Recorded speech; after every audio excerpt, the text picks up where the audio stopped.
ආයුබෝවන් මේ අපේ රස කිරුල YouTube channel එක.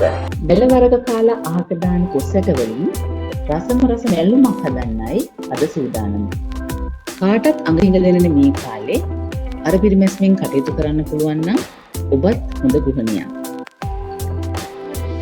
මුලින්ම මම කොස්සට 30-40ක් මේ විදිහට තලලා පොතු වැරගෙන හොඳින් සෝදලා භාජනයකට දාගත්තා. මෙතෙන්දි කුරුට්ට අයින් කරගන්නත් උගලන්න පුළුවන් මේ කොස් ඇටේ තියෙන. නමුත් ඒක පෝෂ්‍යදායී නිසා මම එහෙම මේක ගන්න හිතුවා. ඊළඟ වතුර ටිකක් වැඩිපුර තියාගෙන කොස් ඇට වලට වඩා වැඩියෙන් මම මේක හොඳින් කම්බ ගන්නවා. ඒ අතරට මම මේ විදිහට මිරිස් ගලට සුදු ලුණු, කරපිංචා, කුරුඳු පොතු කෑල්ලක්, කහ ස්වල්පයක් වගේම ගම්මිරිස් එකතු කරගන්නවා.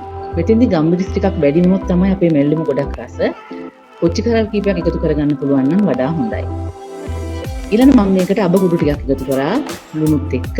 මෙතෙන්දී අබ කුඩු පාවිච්චි කරන්නේ නැත්නම් ඔයගලන්ට අබ ඇට ටිකක් මුලින්ම ගලේ අඹරගෙන ඉන්න පුළුවන්. අනිත් ද්‍රව්‍ය දාන්න ඉස්සෙල්ලා. මේ ටික හොඳට සිහින් වෙනකන් අපි මේ විදිහට ගලේ අඹර ගන්නවා. මෙතෙන්දී ගලක් පාවිච්චි කරන්නේ නැත්නම් ඔයගලන්ට වංගෙඩි උනත් මේ වැඩේ කරගන්න පුළුවන්. මේ විදිහට සිහින්ම මිශ්‍රණය ඇඹරුණාට පස්සේ මම මේකට පොල් එකතු කරනවා. මම පොල් මේස හැන්දි 4-5ක් විතර අරගත්තා මෙතෙන්දි. ඕගොල්ලන්ගේ කොස්සට ප්‍රමාණයට ගැලපෙන විදිහට පොල් එකතු කරගන්න පුළුවන්. ඊළඟ පොල් ටිකත් හොඳට මේ මිශ්‍රණයත් එක්ක සිහින් වෙනකන් අපි අඹර ගන්න ඕනේ. ඇත්තටම වැඩිපුර මේ කොස්සට තියෙන කාලෙට වැලියට දාලා මේ කොස්සට අපිට මාස 3-4ක් වුණත් තියාගන්න පුළුවන්. අපි වල වැලි කොස්සට කියලා කිව්වා ඉස්සර. දැනට උනත් ඕගොල්ලන්ට වැඩිපුර කොස්සට තියෙනවා නම් ඒ විදිහට කල් තියාගන්න පුළුවන්.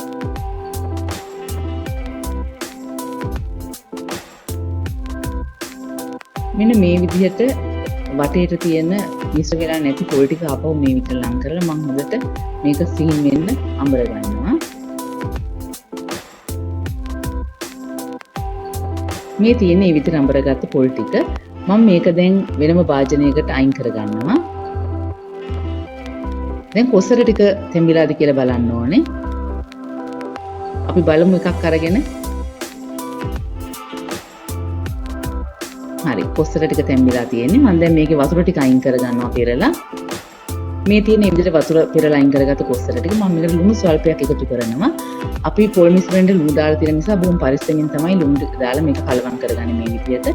ඊළඟට මම අපේ පොල් මිශ්‍රණය මේකට එකතු කරනවා. දැන් මේක මම හැඳි මිටෙන් තමයි කූරු ගන්න. නැත්තම් කොස්සර ටික පොඩි වෙන්න පුළුවන් නිසා. ඇත්තට මේ වෙලාව මේක හරි සුවඳයි. ඔයගොල්ලන්ට මුරුංගා කුල තියෙනවා නම් මේ වෙලාවේ පොඩ්ඩක් එකතු කර ගන්න පුළුවන්. මේ විදිහට අඩු ගින්දරේ විනාඩි 2-3ක් පොල් ටික මැල වෙනකන් තියාගෙන තමයි මම මේ විදිහට මේක භාජනයට අයින් කරගන්නේ. අද අපේ ගෙදර පරිප්පු කරි එකක් සහ කරවල බෙදුමක් එක්ක තමයි මේ කොස්සට බැඳුම රස බලන්නේ. රස කිරුල අපේ YouTube channel එක subscribe කරන්න. ඒ වගේම like කරලා, share කරලා, comment එකක් දාන්නත් අමතක කරන්න එපා.